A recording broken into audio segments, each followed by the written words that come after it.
నిత్య పూజలివివు నేరిచినను ప్రత్యక్షమైనట్టి పరమాత్మునికి నిత్య పూజలివివో.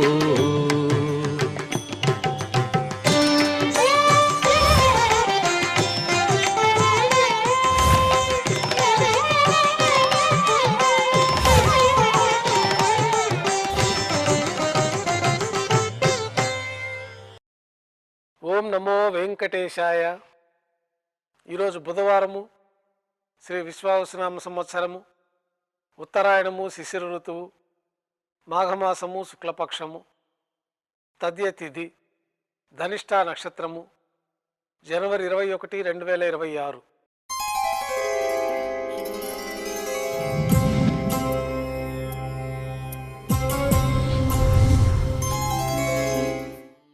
మాధ్యాహ్నిక ఆరాధనలో భాగంగా తులసి దళములతో అష్టోత్తర శతనామార్చన నిర్వహించిన తర్వాత మాధ్యాహ్నిక నివేదనలు ఆరగింపు చేసి సాత్తుమర గోష్ఠి పూర్తి అయిన తర్వాత భక్తులని సర్వదర్శనానికి అనుమతిస్తారు. కళ్యాణోత్సవంలో భాగంగా ఉభయ దేవేలతో శ్రీ మలయప్ప స్వామివారు మేళతాళాలతో ఊరేగింపుగా కళ్యాణ మండపానికి చేరుకుంటారు. కళ్యాణోత్సవం ప్రారంభమవుతుంది.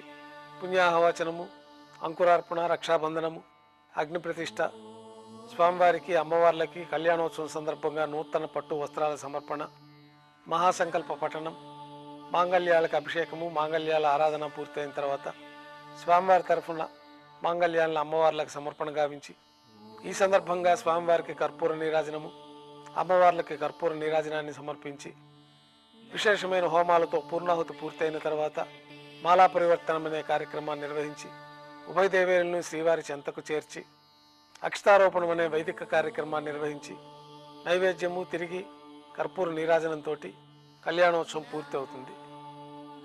కళ్యాణోత్సవం అనంతరం ఉభయ దేవేలతో శ్రీ మలయప్ప స్వామివారు ధ్వజస్తంభం వద్ద గల అద్దాల మండపానికి చేరుకుంటారు. వేదపారాయణ నడుమ ఊంజల్ సేవ నిర్వహించి కర్పూర నీరాజన సమర్పణతోటి ఊంజల్ సేవ పూర్తి అవుతుంది. ఉభయ దేవేలతో శ్రీ మలయప్ప స్వామివారు మేళతాళాలతో ఊరేగింపుగా ఆలయం వెలుపల గల వైభవోత్సవ మండపానికి చేరుకుంటారు. ఆర్జిత బ్రహ్మోత్సవంలో భాగంగా బంగారు గరుడు వాహనంపైన శ్రీ మలయప్ప స్వామివారు వేంచేస్తారు. కర్పూర నీరాజనంతో బంగారు గరుడు వాహన సేవ పూర్తి అవుతుంది. హనుమంత వాహనంపైన శ్రీ మలయప్ప స్వామివారు వేంచేస్తారు. కర్పూర నీరాజనంతో హనుమంత వాహన సేవ పూర్తి అవుతుంది. పెద్ద శేషవాహనంపైన శ్రీ మలయప్ప స్వామివారు వేంచేస్తారు. కర్పూర నీరాజన సమర్పణతోటి పెద్ద శేషవాహన సేవ పూర్తి అవుతుంది. ఉభయ దేవేలతో కలిపి శ్రీ మలయప్ప స్వామివారికి తిరిచిపోయిన కర్పూర నీరాజన సమర్పణతోటి ఆర్జిత బ్రహ్మోత్సవం పూర్తి అవుతుంది.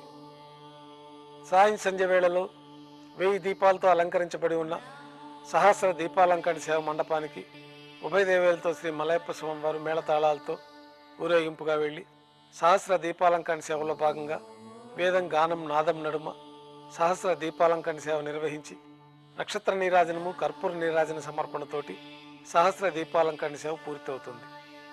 ఉభయ దేవేలతో శ్రీ మలయప్ప స్వామివారు 4 తిరువీధుల ఉత్సవం జరుపుకొని శ్రీవారి ఆలయానికి చేరుకుంటారు. వెంటనే రాత్రి తోమాల సేవ ప్రారంభమవుతుంది. ఉదయం సమర్పించిన పుష్పమాలికలు సలింపు చేసుకొని గర్భాలయాన్ని శుద్ధి చేసుకొని బంగారు పంచపాత్రలో శుద్ధ తోయాన్ని నింపుకొని రాత్రి తోమాల సేవలో భాగంగా మూలవర్లకి, ఉత్సవమూర్తులకి ఆగమోక్తమైన ఉపచారాలు సమర్పించి మూలమూర్తికి, ఉత్సవమూర్తులకి కొత్త పుష్పమాలికల సమర్పణ, చతుర్వేద మంత్రాలతో మంత్రపుష్పాన్ని సమర్పించి నక్షత్ర నీరాజనము, కర్పూర నీరాజనంతో రాత్రి తోమాల సేవ పూర్తి అవుతుంది. తులసి దళములతో అష్టోత్తర శతనామార్చన నిర్వహించిన తర్వాత రాత్రి నైవేద్యంలో భాగంగా అన్నప్రసాదాలు, పన్యారాలు, దోశ నైవేద్యంగా సమర్పించి తిరువీస నైవేద్యం పూర్తి అయిన తర్వాత భక్తులని సర్వదర్శనానికి అనుమతిస్తారు.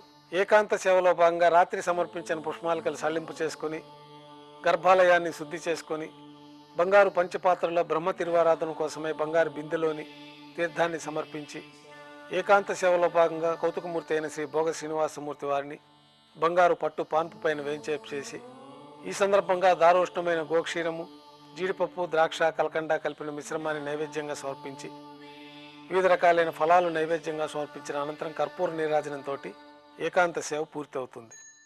ఓం నమో వెంకటేశాయ.